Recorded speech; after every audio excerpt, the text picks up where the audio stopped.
Feel Great. Pourquoi avons-nous choisi chez Unicity le Feel Great? Qu'est-ce que c'est que le balance? Unicity Balance, c'est quoi Unimaté? Qu'est-ce que c'est que cette nouvelle approche qui a changé la vie de beaucoup de gens et pourquoi pas les gens qui sont parmi nous aujourd'hui pour la première fois? Donc, avant de commencer, je voudrais rafraîchir un petit peu la mémoire concernant certains chiffres. Les statistiques sont très alarmantes, mais en même temps, concernant certaines notions de base en termes de nutrition, de macronutriments, de gestion d'énergie dans le corps, etc. Donc, d'abord, commençons par les chiffres. Au fait, l'Organisation mondiale de santé parle des chiffres très, très, très alarmants, des maladies non transmissibles. Avant, on disait maladies chroniques, mais maintenant, on connaît que les maladies non transmissibles, ou même appelées maladies postmodernes, maladies, appelez-les quand vous voulez, sont malheureusement en flambée et sont la cause de 70% de mortalité dans le monde. En tête de liste, on parle de maladies cardiovasculaires, on parle d'hypertension artérielle, on parle de problèmes respiratoires, on parle de maladies neurodégénératives, mais pas que ça. Il y a l'obésité qui tue. L'OMS a classifié l'obésité et l'excès pondéral depuis 1975. Vous imaginez, 1975 et on n'arrive pas à trouver de solution, voire au contraire. Le nombre des obèses a été triplé, voire même quadruplé dans ces dernières années. Et tous ces phénomènes, justement, tous ces décès liés aux maladies non transmissibles, on voit la forte présence de la résistance à l'insuline qui est finalement liée à notre mode de vie malsain. Du coup, en finalité, ces maladies chroniques, ces maladies non transmissibles sont finalement des maladies liées à notre mode de vie malsain et plus particulièrement, plus précisément, une alimentation malsaine. Donc, si on essaie un petit peu de comprendre cette tempête d'insulinorésistance, de résistance à l'insuline, avant, on l'appelait prédiabète. On disait, ah ouais, il a un prédiabète, il va directement vers un diabète type 2, alors que c'est faux, c'est très, très, très faux. D'où l'intérêt de revoir justement les praticiens de la santé, voire même les nutritionnistes travaillent vraiment à cheval pour revoir ces notions malheureusement, je dirais pas fausses, mais c'est des notions qui doivent être revues de sorte à ce qu'il y ait plus de prise de conscience pour le mode de vie, pour l'alimentation, pour justement inverser ces chiffres, pourquoi pas. Donc, cette résistance à l'insuline est finalement un problème métabolique. Qu'est-ce que c'est que le métabolisme? En deux mots, c'est des millions de réactions chimiques qui se passent en même temps dans nos cellules, que ce soit nos cellules cardiovasculaires, les cellules du foie, les cellules de la peau, les faneères, toutes les cellules ont une certaine machine-outil cellulaire qui travaille c'est-à-dire en permanent pour aboutir à une certaine fonctionnalité, les enzymes, voire même jusqu'au plus grand mouvement qui est par exemple la contraction musculaire, le mouvement, le fait de courir, de bouger, de parler, etc. Tout ça, c'est du métabolisme, bien parfait.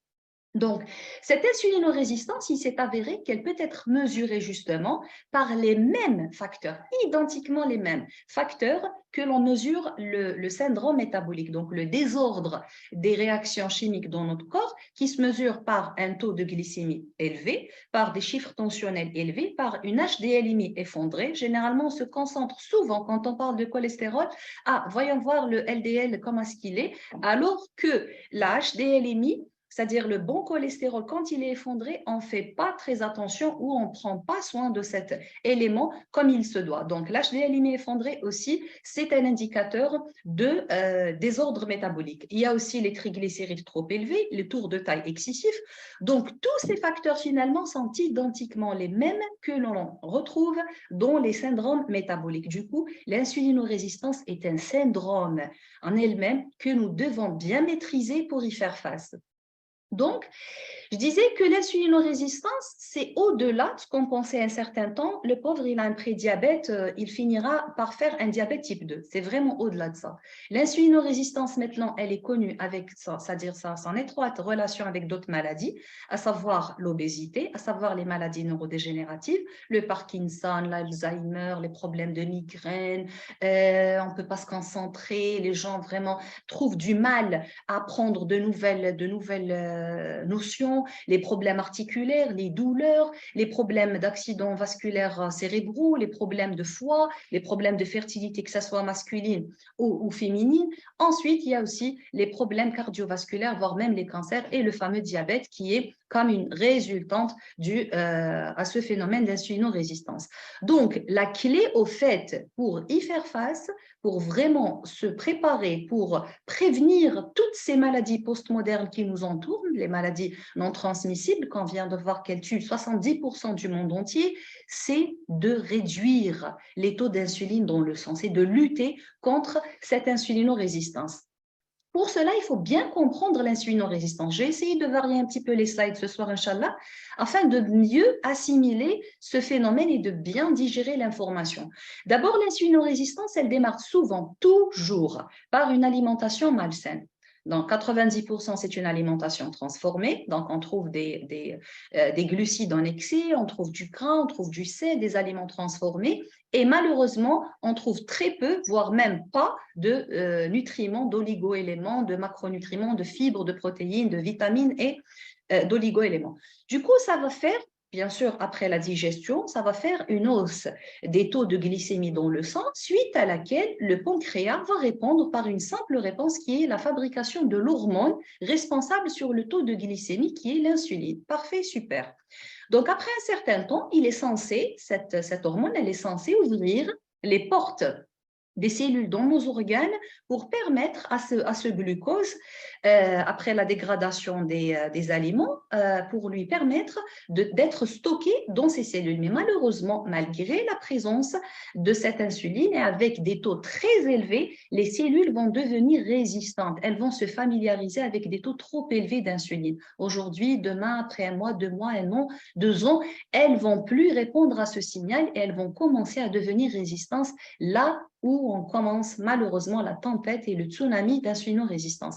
Qu'est-ce qu'il va faire le corps? Il va opter pour une deuxième machine-outil, une deuxième solution qui est le stockage de cet excès de glucose sous forme d'adipocytes. Donc, on risque l'obésité, particulièrement abdominale. Donc, les viscères seront tous entourés de matière grasse, de ce qu'on appelle en métabolisme, on appelle les tissus adipeux comme un organe métaboliquement actif. Ça veut dire que c'est un organe. Pourquoi on fait toujours attention au poids? Parce que le poids, quand il commence à s'installer, il va lui-même provoquer d'autres bobos, à savoir les problèmes cardiovasculaires, les problèmes de capacité cognitive, l'énergie et tout ce que s'ensuit. Donc, ça, c'est-à-dire dans un petit moment. Ensuite, le corps, il va avoir besoin d'énergie parce que les réserves n'ont pas été utilisées malheureusement. C'est vrai qu'il y a eu une accumulation accrue d'adipocytes suite au stockage de glucose, mais après ce glucose, nous n'avons pas eu les façons, bien les atouts, bien les outils, pardon, nécessaires pour y accéder à ces réserves. Du coup, le corps, après un petit moment, va se sentir fatigué. Donc, la sensation de fringale, la faim douloureuse, la sueur, et tout ce qui s'ensuit comme indicateur de manque d'énergie. Donc, le corps va encore se mettre à manger, malheureusement, une alimentation malsaine. Il aura toujours tendance à préférer les glucides comme source d'énergie et c'est ainsi que le cycle vicieux, malheureusement, s'installe de l'insulinorésistance. Donc, si on essaie un petit peu de comprendre qu'est-ce qui se passe, comme si nous avons dans nos organes des portes qui sont les récepteurs à insuline. Donc, l'excès de sucre, l'insuline, c'est le policier que vous voyez, c'est le cas normal que vous voyez sur votre gauche.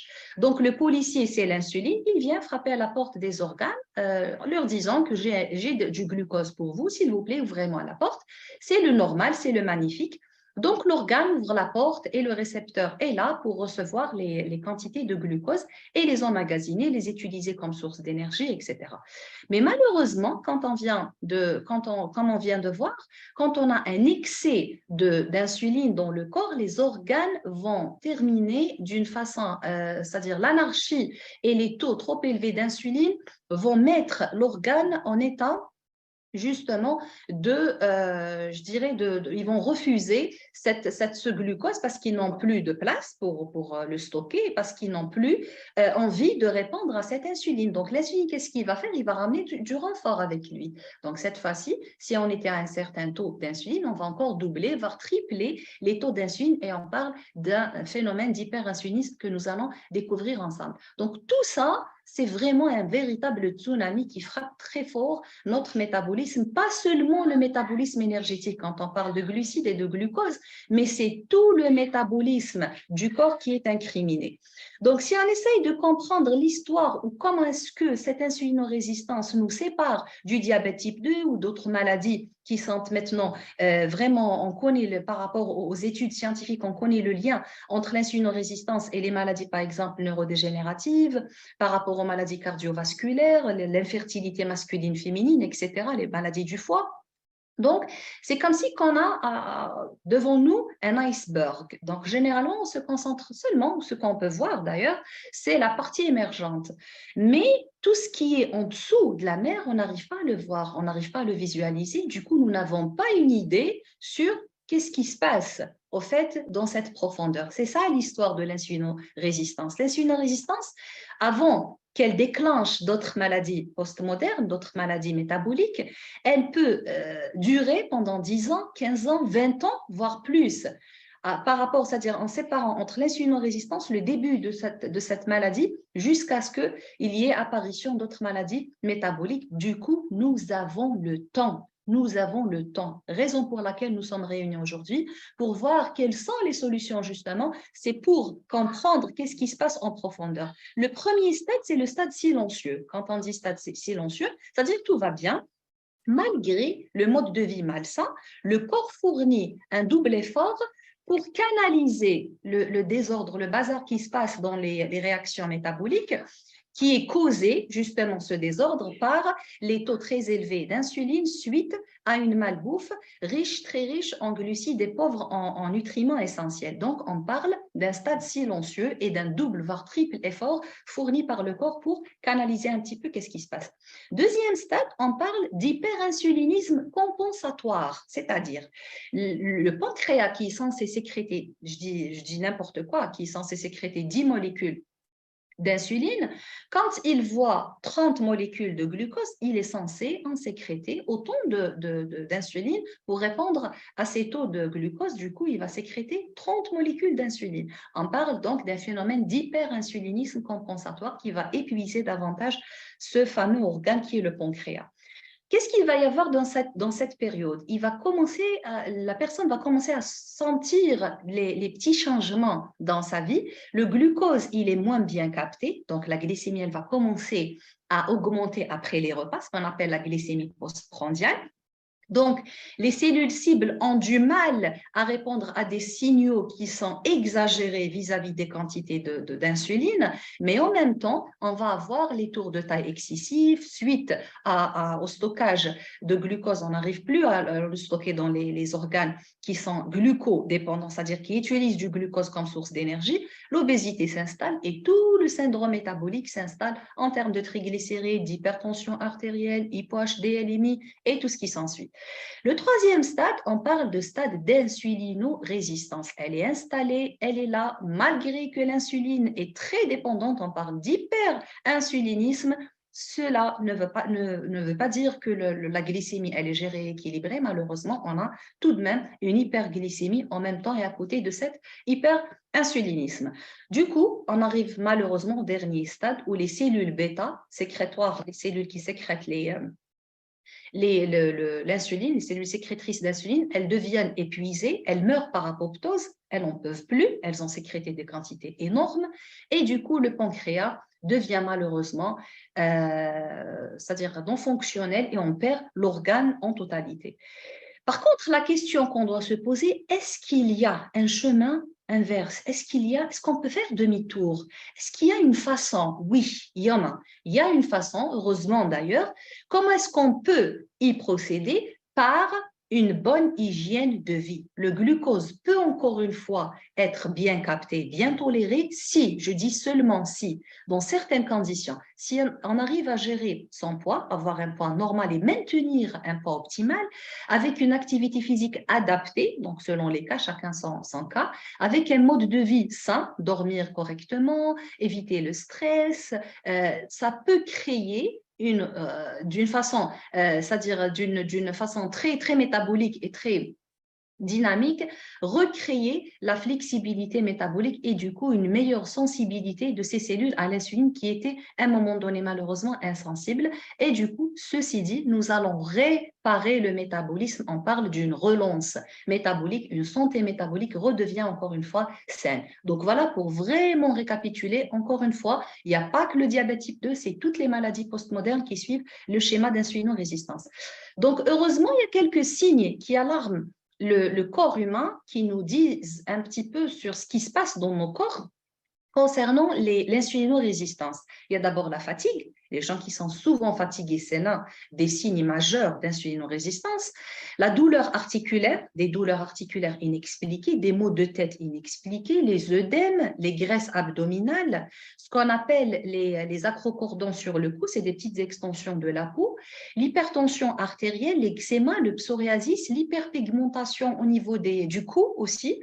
Donc, tout ça, c'est des signes qui nous indiquent justement que le corps souffre d'une insulinorésistance et que les taux d'insuline sont trop élevés au point où les cellules n'arrivent plus à répondre à ce signal et vont commencer à lutter, à résister à ce signal qui est les taux d'insuline. Donc maintenant, essayons de rafraîchir un petit peu les notions de base concernant la nutrition. Maintenant, on vient de voir que le métabolisme est très important, l'insulinorésistance c'est l'une des préoccupations, c'est l'un des problèmes majeurs qui initie toutes les maladies postmodernes, mais en même temps, nous avons besoin d'énergie. Nous avons besoin d'utiliser de l'énergie pour être en bonne forme, pour vivre, pour travailler. C'est-à-dire, comment est-ce qu'on pourrait s'alimenter et quelles sont les bases nutritionnelles essentielles? Au fait, les bases nutritionnelles essentielles concernant l'énergie, l'utilisation et le management, la gestion de l'énergie dans le corps, c'est à travers 3 macronutriments qui sont les protéines, les lipides et les glucides. Il n'y a pas que les glucides qui donnent de l'énergie. Toutes ces sources peuvent être converties après la digestion et toute la dégradation, peuvent être converties en sources d'énergie pour le corps. Et nous allons aujourd'hui, cette soirée, nous intéresser aux glucides. Nous allons nous intéresser aux glucides, nous allons nous intéresser aux fibres et comment est-ce que les fibres, justement, sont une clé très importante que nous devons exploiter afin de pouvoir gérer les taux d'insuline et les taux de glycémie dans le corps.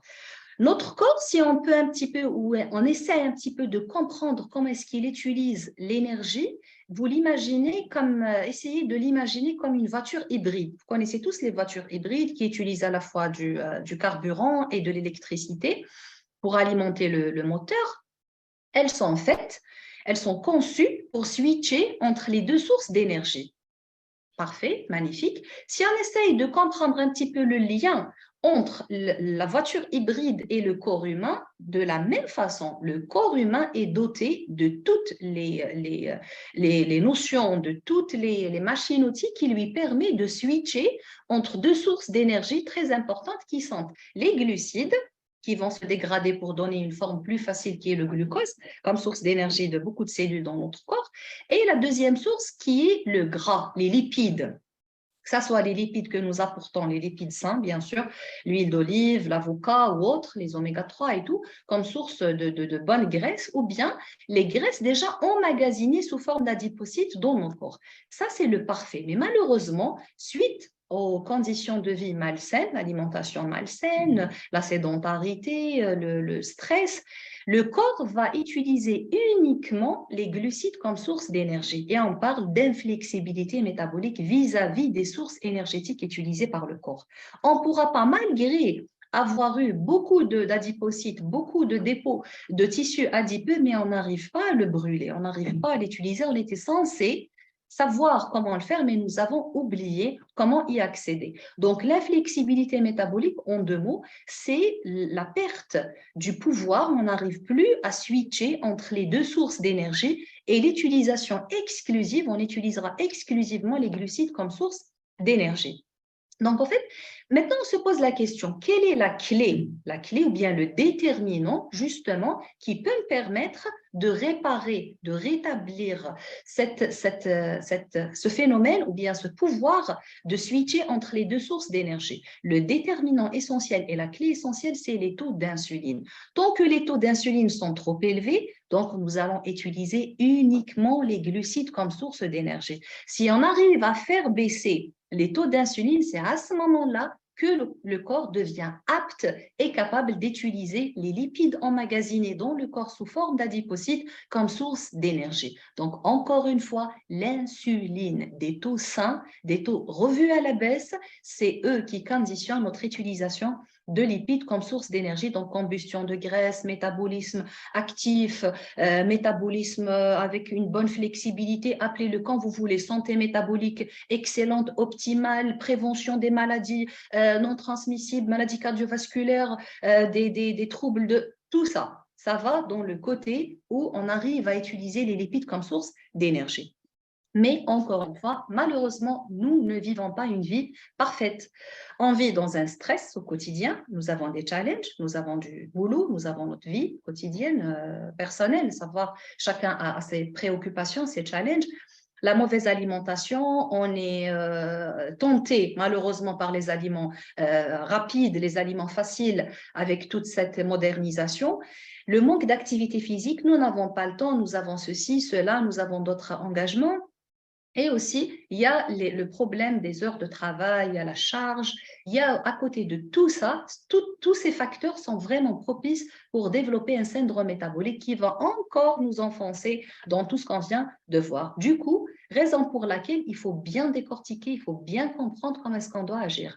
La première des choses, il faut revoir l'alimentation. Quand on dit l'alimentation, ce n'est pas parce que je suis nutritionniste que je le dis, mais c'est tous les spécialistes, tous les praticiens de la santé sont d'accord pour revoir dans toutes les spécialités confondues, cardiovasculaires, diabéto, ortho, toutes les spécialités ont besoin de vraiment revoir les notions de base avec leurs patients. Si vraiment on veut réussir une prise en charge, il faut revoir l'alimentation. D'abord, il faut savoir que notre alimentation a changé d'un pourcentage vraiment pas possible. 50% de notre alimentation est devenue une alimentation transformée, c'est-à-dire entre 1930 et 2010. On parle de 2010. Donc, on voit la diversité dans les supérettes, dans les grandes surfaces d'aliments transformés. On est tenté, nous n'avons pas le temps de cuisiner, donc on opte toujours pour ces sauces, ces plats préparés, c'est ceci, cela. Et malheureusement, les gens sont en train, à cause de cette industrie pharmaceutique, alimentaire, pardon, très utilisés dans notre mode d'alimentation, on est en train de perdre notre santé. Et en ce moment-là, les gens vont encore une fois aller chez un autre type d'industrie qui est l'industrie pharmaceutique qui ne s'intéresse pas du tout malheureusement à l'alimentation. Et voilà le circuit vicieux dans lequel nous vivons entre l'industrie alimentaire et l'industrie pharmaceutique. Donc, la fibre est très, très, très importante. Malgré cela, on parle souvent dans c'est-à-dire les trainings, les formations, les congrès, on entend souvent parler des documentaires, les médias, on parle souvent des fibres et de leur importance dans la vie. Malgré tout ça, malheureusement, on a constaté entre 1942 et 2002 une baisse vraiment dramatique dans la consommation des fibres qui s'est malheureusement répercutée sur notre santé, pas uniquement sur notre alimentation. Donc, pour mieux comprendre la chimie des fibres, pourquoi est-ce qu'on parle souvent diversifier vos fibres, diversifier les sources de fibres, prenez suffisamment de fibres, de fruits et légumes, ceci, cela? Parce que la chimie des fibres est très importante à comprendre. Si on essaye un petit peu, commençons par une analogie de Lego, si on peut dire. Si on essaie un petit peu de comprendre pourquoi est-ce que la fibre, elle est très importante, on va aller doucement, doucement, doucement jusqu'à ce qu'il y ait un concept global bien élucidé par rapport à ces fibres. D'abord, la fibre, elle est constituée, si encore une fois on fait analogie, c'est-à-dire on compare avec l'analogie de Lego, elle est fabriquée ou bien elle est constituée de petites molécules, de petites unités fondatrices qui sont appelées monosaccharides, comme les petites briques qu'on voit de Lego. Et généralement, on connaît le glucose, mais il n'y a pas que le glucose. Le sucre de table, c'est un disaccharide, ça contient deux. Donc, l'accumulation ou bien l'association de plusieurs unités fondatrices peut donner ce qu'on appelle les chaînes de polysaccharides. Les chaînes de polysaccharides ou les chaînes de sucre qui sont à la fois différentes en termes de fonction et différentes en termes de nature. Donc, on parle de fibres qui ont un pouvoir ou bien une solubilité différente, une digestibilité différente, d'où la notion de fibres solubles et insolubles. Quand on dit fibres solubles, c'est des fibres, bon là, on n'est pas encore arrivé au stade de fibres, c'est-à-dire c'est juste pour vous initier. Les fibres, c'est encore plus complexe que ça. Donc, c'est le pouvoir, quand on dit soluble, le pouvoir de gonfler, si on peut dire, dans un milieu visqueux, là où il y a l'eau. Et cette forme gélatineuse, ce gel, cette forme visqueuse, elle va justement nous donner plusieurs bienfaits, à savoir un pouvoir pour contrôler les taux de glycémie dans le sang, dans les repas et du coup dans le sang, que nous allons découvrir un peu plus tard, à savoir les taux de triglycérides, les taux de cholestérol, mais en même temps, de donner une meilleure possibilité de faire passer les résidus, donc un meilleur transit. Jusque-là, on n'est pas encore arrivé aux fibres. C'est lorsqu'on arrive à construire une belle maison avec tous ces détails, c'est à ce moment-là qu'on parle d'une structure de matrice polysaccharidique. C'est des dizaines de polysaccharides qui sont à la fois empilés et pliés l'un sur l'autre pour donner cette belle structure. Et là, on parle de fibres. Donc, vous imaginez d'où est-ce qu'on est venu jusqu'à ce qu'il y ait toute cette forme complexe. C'est la chimie des fibres. Donc, la fibre est complexe, raison pour laquelle on dit toujours il faut miser sur les sucres lents. Et les fibres, c'est eux justement qui peuvent donner ces sucres lents grâce à la dégradation de ces molécules et ces unités fondatrices, alors que le sucre simple, les monosaccharides, le sucre de table, c'est ça ce qu'il faut bannir, c'est le sucre rapide. Et c'est ça ce qui fait les dégâts généralement dans l'alimentation. Encore une fois, pourquoi on s'intéresse ce soir aux fibres et la chimie des fibres? Parce que la fibre va aller au-delà de notre santé intestinale. La fibre, c'est pas juste uniquement pour les ballonnements, les petits bobos de transit. J'arrive pas à digérer mon alimentation d'une façon normale, quoi que je mange, je ressens un inconfort abdominal. Non, non, non. La fibre, c'est vraiment au-delà de ça. La fibre, c'est en plus de la santé digestive, on parle d'un pouvoir ou bien d'une capacité de gestion de poids. Quand on dit gestion de poids, par quel phénomène? Par le phénomène que les fibres solubles, elles vont filtrer, mais pas toutes les fibres. Il faut vraiment bien choisir les fibres. Et on en parlera un peu plus tard sur les fibres. Comment peut-on choisir la meilleure fibre? La fibre optimale pour avoir plus de bienfaits et de vertus. Donc, le pouvoir pour la meilleure gestion du poids, la meilleure gestion et le contrôle du cholestérol, des triglycérides, mais pas que ça. Les fibres aussi contiennent ce qu'on appelle les prébiotiques. Là, vous connaissez tous les probiotiques, on en a parlé, c'est-à-dire dans les pubs, dans les réseaux sociaux, on connaît tous les probiotiques. Mais pour que ces probiotiques, justement, soient efficaces, soient actifs, il faut qu'il y ait une source d'énergie pour eux. Il faut qu'on les nourrisse. Et c'est ces prébiotiques, justement, une certaine qualité de fibres que nous ne trouvons pas facilement et pas dans toutes les fibres. Elles existent, ces prébiotiques, que nous pouvons justement nourrir ces probiotiques. Encore une fois, le microbiote sain et équilibré gère mieux le poids, les taux de glycémie dans le sang, l'humeur, l'énergie et même contribue entre 70 à 80% dans l'efficacité de la réponse immunitaire. Donc, vous voyez comment est-ce que le corps humain est vraiment enchaîné l'un à l'autre et chaque système fournit de l'aide au deuxième système quand il est vraiment bien entretenu. Du coup, là, on est d'accord que la fibre est vraiment au-delà de la santé intestinale. Mais la question qui se pose, en fait, comment comment dois-je décider quelle est la quantité que je dois consommer de fibres par jour? Certes, on dit entre 25 et 38 grammes, si c'est une femme ou homme, par jour, c'est la ration journalière que nous devons toujours privilégier en termes de fibres. Mais cela correspond à combien? Est-ce que je peux me contenter d'une petite courgette ou bien par rapport aux préférences, il y a des gens qui disent que je préfère ceci, je préfère pas manger ce genre de légumes, je mise plus sur ça.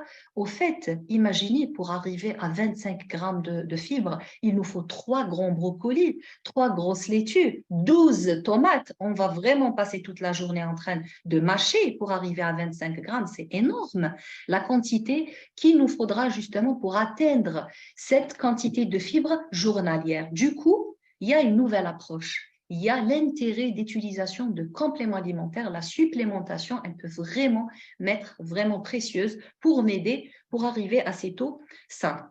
Encore une fois, comment est-ce qu'on pourra optimiser notre choix? Pour optimiser le choix, il faut toujours réfléchir quelles sont les fibres que je dois prendre. Les fibres ne sont pas toutes identiques. Chaque fibre a sa particularité, chaque fibre a sa spécificité que nous ne trouvons pas forcément et systématiquement dans d'autres types de fibres, même s'il s'agit de la même famille, hein. C'est-à-dire si on parle de laitue, si on parle de tomates, si on parle d'autres types de légumes, chaque légume a sa particularité, sa spécificité.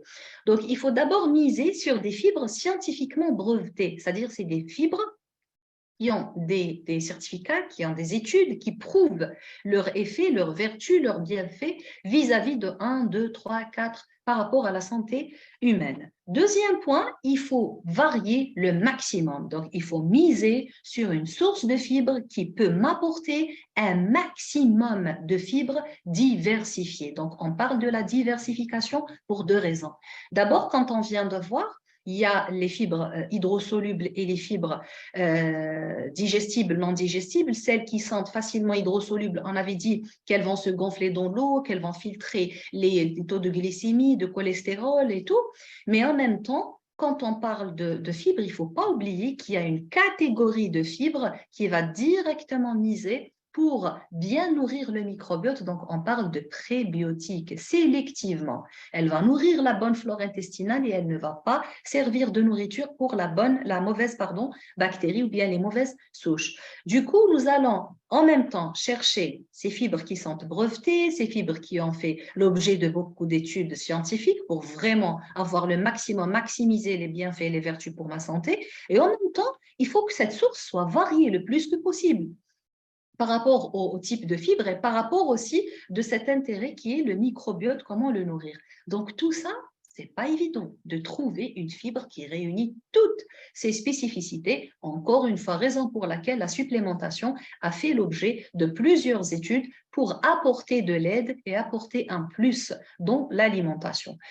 Après les fibres, on parle aussi, c'est-à-dire après avoir eu toutes ces notions concernant l'alimentation saine, il faut aussi comprendre qu'il n'y a pas que l'assiette qui compte. Il y a aussi la répartition. On dit une répartition saine, parfois vaut mieux qu'un plat sain ou bien qu'une alimentation saine.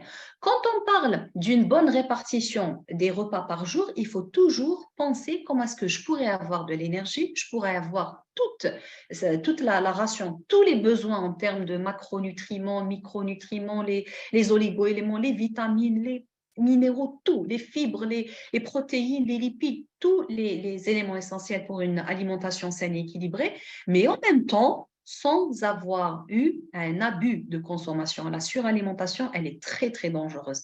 On voit malheureusement des gens qui passent toute la journée en train de manger. Petit déjeuner, ensuite un petit snack, ensuite il y a le déjeuner, ensuite un petit snack, ensuite il y a le souper, ensuite il y a...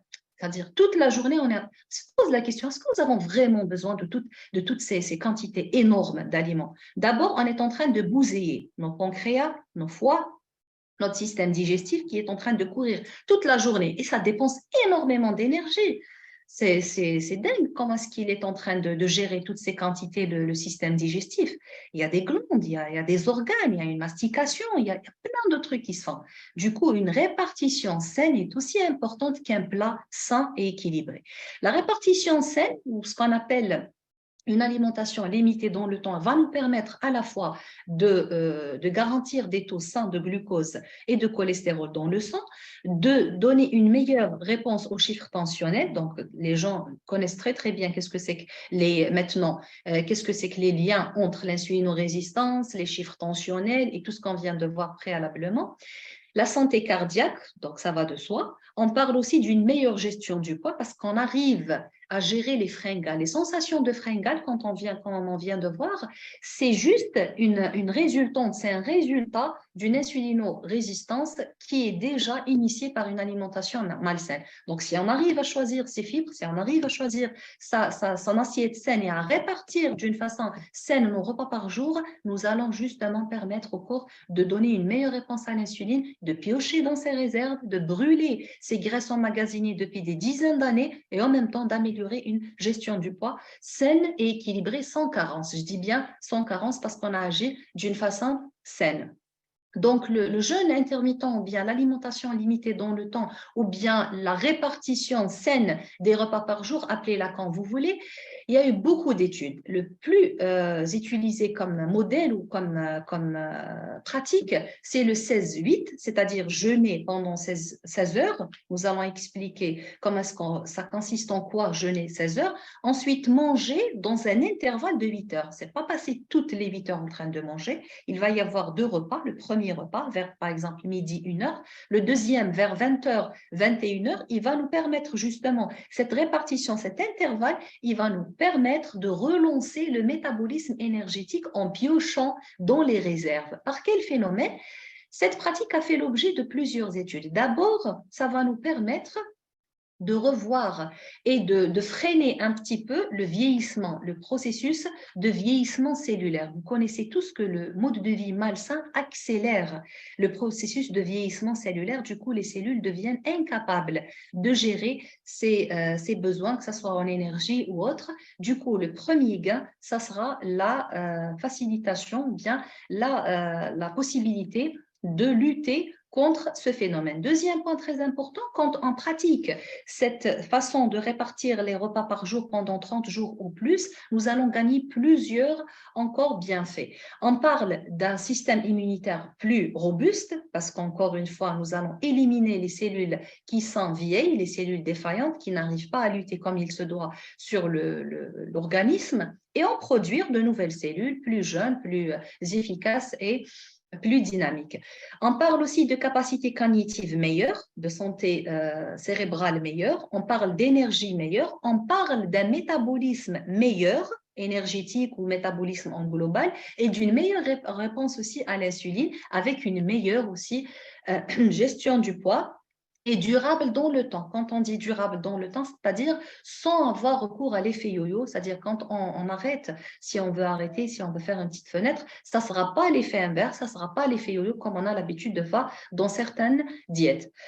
Donc, c'est notre approche. L'approche, c'est le feel great. Quand on dit comment est-ce que je pourrais appliquer toutes ces informations, oui, d'accord, ok, nous avons tous besoin de ça, nous sommes tous affrontés au même challenge, nous avons tous les mêmes défis, mais comment est-ce que je pourrais y procéder? C'est simple, c'est facile, c'est efficace. Un programme qui s'appelle Feel Great, c'est la nouvelle tendance de Unicity, c'est sa nouvelle recherche, c'est sa nouvelle science qui a mis au monde 2 produits, en fait, Balance et Unimaté. Très simple comme bonjour, avec une bonne répartition des repas par jour, ça va nous permettre justement de gérer l'origine de toutes les maladies non transmissibles qui est l'insulino-résistance.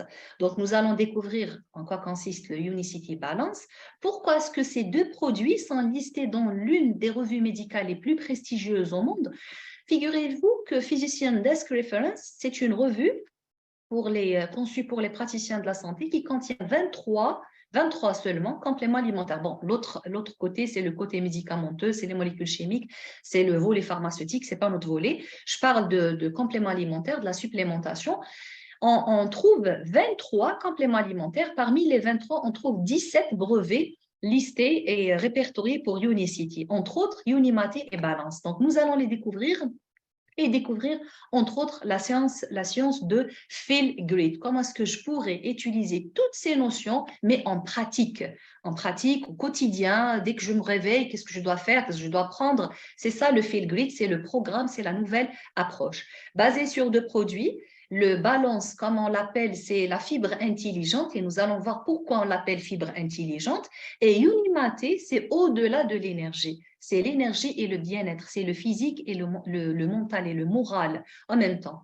Donc d'abord, commençons la journée par Yoni Maté, c'est-à-dire il n'y aura pas de petit déjeuner, nous n'allons pas prendre notre petit déjeuner, nous allons, quand on se réveillera, prendre un sachet de Yoni Maté. Qu'est-ce qui va nous permettre ce maté? D'abord, il faut savoir que le Yoni Maté, c'est la plante, c'est le nom vernaculaire, maté, c'est le nom vernaculaire d'une plante qui s'appelle Yerba Mate, qui s'appelle, pardon, Ilex paraguensis. Donc, Ilex paraguensis, le nom scientifique, et Yerba, ou bien maté, c'est le nom vernaculaire, originaire de l'Amérique du Sud. On avait trouvé qu'il y a plein de vertus pour cette plante. Donc, il y a des vertus dues à sa composition. Donc, quand on parle de composition, on parle de saponine, que nous allons découvrir maintenant, les acides chlorogéniques, caféine et théobromine. Quand on parle de cette molécule innovante, de cette formulation unique qui a été listée, malgré qu'il y a des dizaines, maintenant des centaines de yerba maté, même les célébrités de football, les célébrités de partout dans le monde qui prennent ce maté, je dirais traditionnel, pourquoi Yuni Maté, c'est elle qui a été listée dans le PDR? D'abord, sa teneur en théobromine, vous connaissez que le théobromine, c'est, je ne dirais pas un analogue, mais c'est une molécule qui ressemble un petit peu au caféine, mais qui a aussi d'autres vertus. Entre autres, c'est l'amélioration de l'humeur. On trouve généralement cet effet magnifique, cet effet que l'on désire souvent dans les chocolats, quand il est de bonne qualité, le chocolat noir, etc. Donc, théobromine, c'est une molécule biochimique trouvée naturellement dans certaines plantes, entre autres yerba maté, qui donne cette sensation de bonne humeur. Cette sensation, elle améliore la bonne humeur. Il y a aussi les saponines, encore une fois, c'est des molécules biologiques que nous trouvons dans certaines plantes, particulièrement et avec une grande quantité dans yerba maté. Ces composantes ont une particularité, c'est qu'elle joue un rôle très important dans la modulation de l'expression des gènes. C'est-à-dire, en deux mots, comment est-ce qu'on pourrait lutter contre la pression, le stress, on n'arrive pas à assimiler, on a la tête ailleurs, on doit se concentrer.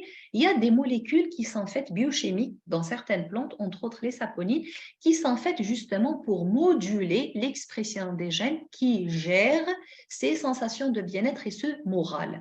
Sans oublier bien sûr les acides chlorogéniques. Ces acides chlorogéniques ont plusieurs vertus pour la santé du foie, pour le bon déroulement des réactions enzymatiques, pour la protection de l'ADN des radicaux libres, pour la combustion de graisse et des acides gras et des lipides dans le corps, pour la gestion du poids, pour la sensation de satiété, et j'en passe, grâce à leur pouvoir antioxydant.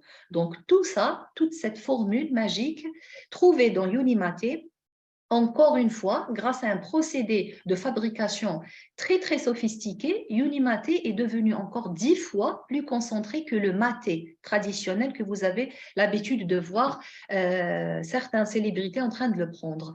Donc, grâce à une concentration de 375 fois plus d'acide chlorogénique, donc imaginez la quantité immense d'antioxydants que nous pouvons trouver dans Yuni Maté. C'est ça ce qui fait la différence, et que quand je prends Yuni Maté le matin, au lieu de prendre un petit déjeuner généralement malsain, des croissants ou du sucré salé, des choses même pas salées, c'est des choses généralement des pâtes et tout ce qui s'ensuit. Ça va me permettre d'abord de donner un boost énergétique le matin.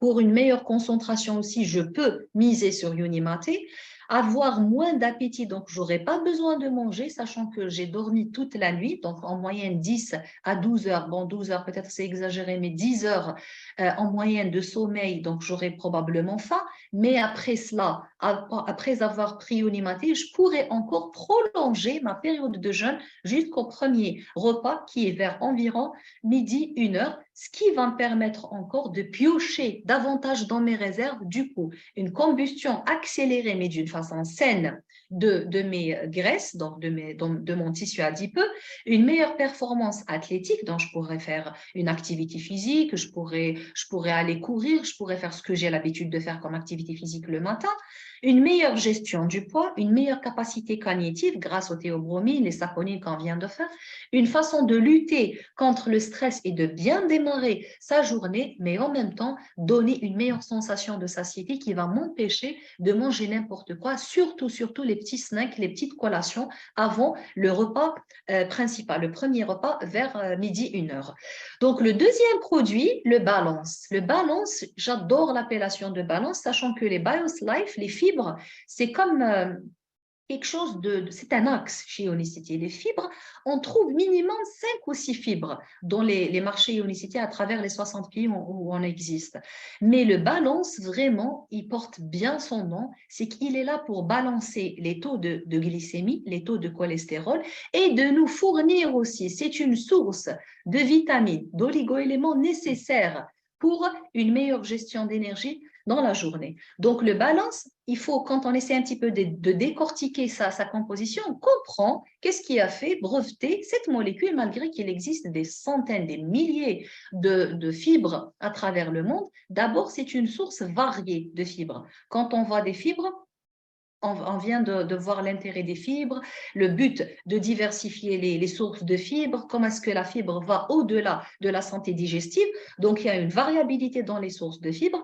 À toute cette variabilité de fibres, il faut compter que c'est une source aussi de plus de 9, une dizaine de vitamines et d'oligo-éléments. Quand on parle de zinc, il y en a du zinc et la forme organique du zinc, beaucoup mieux assimilée que la forme minérale. On parle de gluconate de zinc, on parle de chromium, le chrome. Le chrome en lui-même, ça se vend à travers le monde entier comme complément alimentaire qui contribue dans la gestion de glycémie et de cholestérol. Vous imaginez, à toute cette matrice extraordinaire de fibres, on rajoute toutes ces vitamines, tous ces oligo-éléments, raison pour laquelle le balance a été listé dans le PDR. Donc, il y a une certaine loi, on vient de voir l'analogie, par l'analogie des Legos, comment est-ce que les fibres ont une capacité vraiment à se plier et à fabriquer ce qu'on appelle la matrice de fibres, mais en même temps, il faut comprendre que seule la fibre, suite à sa structure ou grâce à sa structure chimique, seule la fibre a la capacité de capter le sucre, de le piéger et de l'empêcher d'entraîner des hyperglycémies dans le sang et du coup des réponses à l'insuline. Donc, tant que j'ai suffisamment de fibres en termes de quantité et de qualité, j'ai un meilleur contrôle pour les quantités d'index glycémique, les teneurs en glycémie dans mon bol alimentaire et du coup qui va se répercuter sur un meilleur contrôle sur les taux de glycémie dans le sang. Donc cette formulation, elle est unique. Elle est répertoriée dans le PDR grâce à tout ce qu'on vient de voir, les antioxydants en termes de vitamines. Il y en a, la vitamine A, C, E, un complexe de vitamine B. Quand on dit complexe de vitamine B, égale anti-fatigue. Parce que la majorité de gens, quand ils essayent un petit peu de trouver des solutions, des diètes, des programmes, ils ont toujours peur des problèmes d'énergie, en se disant que quand je vais commencer un régime alimentaire, je serai toujours fatiguée, j'aurai toujours besoin de quelque chose pour booster mon énergie. C'est d'emblée fait. Il y a Unimate et il y a aussi la formule de Slim qui est déjà renforcée avec le nécessaire et l'essentiel en vitamines. Surtout, en tête de liste, il y a la vitamine, le complexe de vitamine B, sans oublier bien sûr le polyconazole, les phytostérols, les fibres essentielles qui ont la capacité de capter et de piéger le glucose. Donc, voici quelques études faites par Unicity avec l'Université de Sydney, raison pour laquelle on avait dit au début, il faut miser sur la fibre qui a le plus d'études. Les résultats cliniques en parlent. C'est une étude qui a été faite en étroite collaboration avec l'Université de Sydney sur un groupe de volontaires qui ont pris une quantité de glucose et on avait dosé ensuite, après la prise de glucose, les taux de glycémie. Bien sûr, le glucose, une fois ingéré, il va entraîner une augmentation de glycémie dans le sang. Le même groupe avait pris cette fois du pain blanc. Comme vous le savez, le pain blanc, encore une fois, va faire augmenter les taux de glycémie. Les mêmes personnes avaient pris les mêmes quantités de glycémie et de pain blanc, mais cette fois-ci, précédée d'une dose de balance. Donc, nous avons remarqué une baisse spectaculaire dans les quantités de glycémie qui sont dues à quoi, au fait? Elles sont dues justement à ce filtre. Ces fibres qui ont su comment capter ce sucre qui se trouve, que ce soit dans le pain blanc ou dans le glucose qu'on avait administré à ce groupe de volontaires, et ont réduit d'une façon significative les taux de glycémie donc dans le bol alimentaire et du coup dans le sang. Donc la même étude a été faite sur les mêmes personnes, mais cette fois-ci, on avait dosé chez eux l'insuline. Maintenant, on comprend très bien que l'insuline n'est qu'une réponse au taux de glycémie. Si on veut vraiment réduire les taux d'insuline, on n'a qu'à revoir notre alimentation, on n'a qu'à revoir les taux de glucose ingérés. Donc, vu que Balance avait la capacité de réduire les taux de glycémie dans le bol alimentaire et du coup dans le sang, le pancréas n'a pas sécrété des quantités énormes d'insuline, il sécrétera juste ce qu'il faut pour digérer et pour contrôler les taux de glycémie. Donc, comment est-ce que cela a été fait? Cela a été fait en réduisant les index glycémiques des repas. Du coup, le balance, il est là pour balancer, pour peser, pour filtrer, comme un policier de route.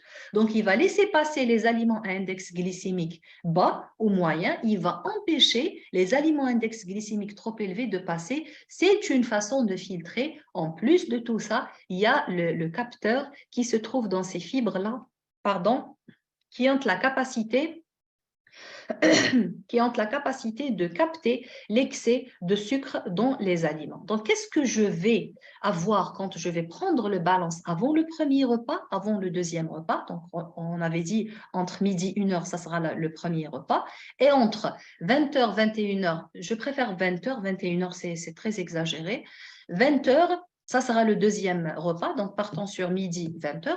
De cette façon, nous allons permettre justement au corps, avant de prendre le repas, en prenant le balance, nous allons permettre justement au corps d'abord de réduire les effets des glucides sur la glycémie, de revoir et de contrôler les taux de cholestérol, parce que balance, encore une fois, de la même façon, les fibres ont la capacité de réduire les taux de cholestérol et de les empêcher, ces quantités de cholestérol, d'être absorbées par les intestins et d'aller au niveau des taux sériques, c'est-à-dire dans le sang. Et en même temps, ça va nous permettre de nous donner une meilleure sensation de satiété, c'est-à-dire une meilleure sensation de satiété, de lutter contre un fléau qui sont les sensations de fringale. Il y a beaucoup de gens qui n'arrivent pas à tenir entre les repas, mais c'est énorme. C'est un problème très important que nous devons comprendre qu'est-ce qui se passe. Et maintenant, on sait qu'est-ce qui se passe. C'est la résistance à l'insuline. Comment est-ce que je pourrais y faire face? En augmentant en termes de quantité et de qualité les fibres. Les bonnes fibres vont miser justement sur une bonne alimentation et une bonne digestion qui va durer plus longtemps dans le temps et en même temps qui va me permettre une meilleure sensation de satiété sans avoir recours à une alimentation malsaine entre les repas ou à une collation. Donc, l'apport en vitamines, en oligo-éléments, on vient de voir le zinc, en gluconate en plus, c'est la forme organique, la meilleure forme de zinc. On vient de voir aussi le chrome, on vient de voir le complexe de vitamine B, le complexe de vitamine A, C, E, les antioxydants les plus puissants. Donc, c'est une vraiment chance pour réparer et relancer un métabolisme qui était fatigué pendant très longtemps et qui ne pouvait pas justement trouver de solution d'une façon normale, c'est-à-dire sans avoir recours à une aide externe, raison pour laquelle, encore une fois, les compléments alimentaires, nos jours, sont devenus quelque chose d'indispensable. Il faut juste bien choisir et miser sur la meilleure molécule. Passons maintenant aux questions. Je vous ai choisi un petit peu les questions les plus fréquentes concernant le feel grit. Vous n'êtes pas les premiers. Il y a des centaines de personnes qui ont déjà essayé feel grit, qui ont eu de magnifiques résultats et en même temps qui ont posé beaucoup de questions. Pour justement vous aider à bien visualiser la chose, on a essayé de vous concocter quelques questions pour ce soir.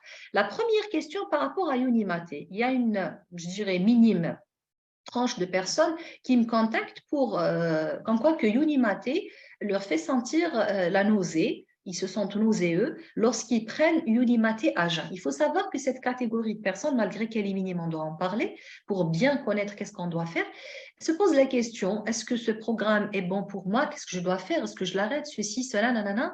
Donc, Unimate, ce n'est pas lui qui vous donne la sensation de nausée, c'est plutôt le fait de prendre un liquide sur estomac vide, un liquide à jeun. C'est ça ce qui vous donne la sensation de la nausée. Le conseil que je vous donne, que j'ai déjà utilisé pour pas mal de gens avant vous, c'est-à-dire si vous allez ressentir, bien sûr, ce n'est pas tout le monde, si vous allez ressentir ça, c'est de prendre Unimate répartis sur 30 minutes, 10, un quart d'heure, voire même 30 minutes, ça peut faire l'affaire pour éviter cette sensation. Deuxième question, est-ce que ce système est-il compatible avec les régimes cétogènes ou bien les régimes hypocaloriques? Si vous avez remarqué, nous n'avons pas parlé d'un régime pesé au milligramme près. Si vous avez remarqué, nous n'avons pas parlé de liste de produits à bannir. Donc, la spécificité de Feel Great et le succès qu'il y a eu dans le monde entier, c'est sa simplicité et sa facilité. On vous a facilité la vie.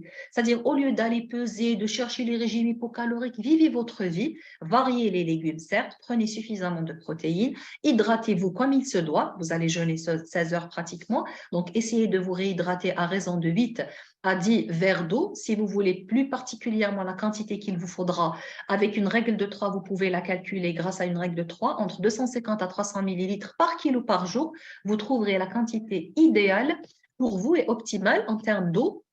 Et en même temps, pour répondre à cette question, ce n'est pas le cas, vous n'allez pas peser, mais si déjà d'emblée vous suivez un régime cétogène ou hypocalorique, oui, vous pouvez en parallèle bénéficier de Feel Great.